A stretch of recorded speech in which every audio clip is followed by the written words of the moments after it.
Good morning. In our previous lecture, we have studied the wheat conditioning, and in this lecture, I will be discussing the wheat flour milling. So,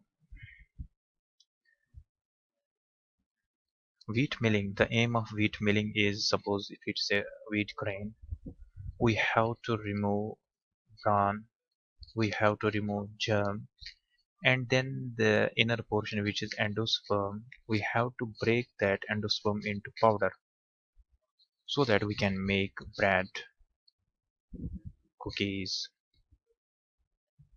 cakes from the endosperm. So how can we achieve this? First of all, we have to we have to pulverize it. We have to disintegrate this grain into powder. But what techniques we are employing? We I have already discussed the conditioning. We provide the hydrothermal treatment to the grain, which makes these bran and germ. The conditioning provides the bran and germ the plastic nature. They get the plastic nature uh, by the hydrothermal treatment, and the endosperm is little bit brittle. So when we pass these grains through the mill, the first component is the brake rolls, which is having the rough surface as shown in this figure, and they move in opposite direction, and they have different speeds, and their different speeds are I think 2.5 is to 1. So because of the different speeds, they will produce a force which is known as shear, and because of the narrow gap between these two rolls, there will be compression. So we have two forces now.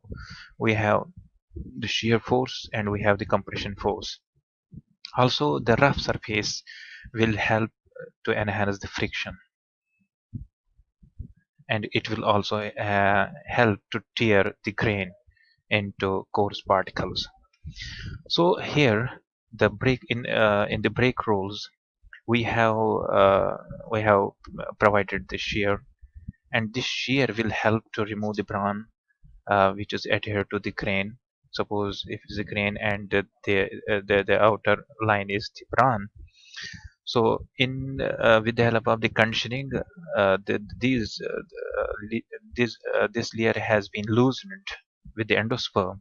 So once the force is produced, it is the parallel forces are produced between the two rolls. This bran will get separated, huh? And because of the compression force, because of the narrow opening between these two rolls, the compression will help to reduce the size of this grain into coarse particles. So uh, the brake rolls, they may be uh, one to there may be 1 to 4 sets present in the industry.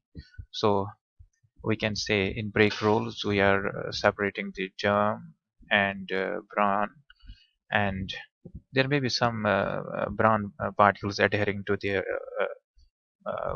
endosperm particles.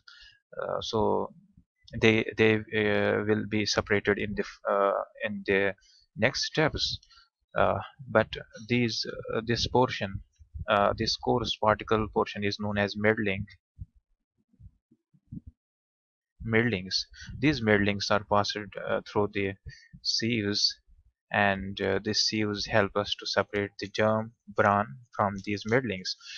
And here um, we are getting benefit by this property because the germ and bran are plastic in nature. Once they get passed through the breaking rolls, rather becoming into powder, they become flakes, because they have rubber nature, and the endosperm is a brittle. The endosperm will break down into particles, so they have different sizes. We can use sieves to separate different sizes. So in this system of sieves, which is known as sifting, um, break roll sifting, we remove bran, germ, and the middlings. So these middlings are then passed through the another set of rolls, which is the third component. uh, the reducing rolls are smooth, they have smooth surface, and uh, uh, they have different speeds uh, also, but not as different as in the breaking rolls, because here we don't have to produce much shear force to remove the bran, because we have already removed almost all the bran. The uh, the residual brown particles are further removed here, as the endosperm is further pulverized between these two rolls because of the compression force due to the narrow gap present between these two rolls. And mm, so here we further pulverize, we reduce the coarse particles to fine particles, plus we remove the residual brown particles from here.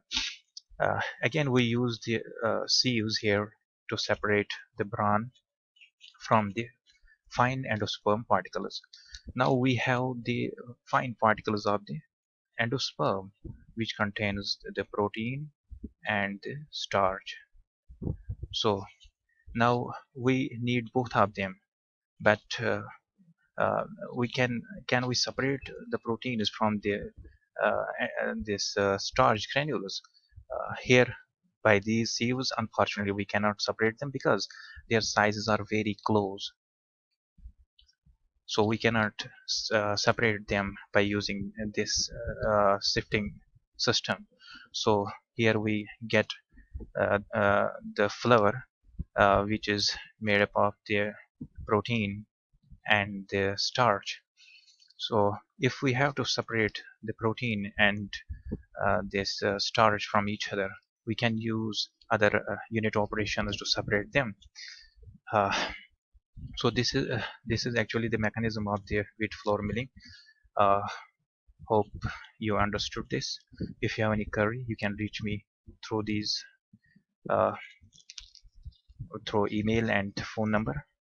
Thank you very much. Have a nice day.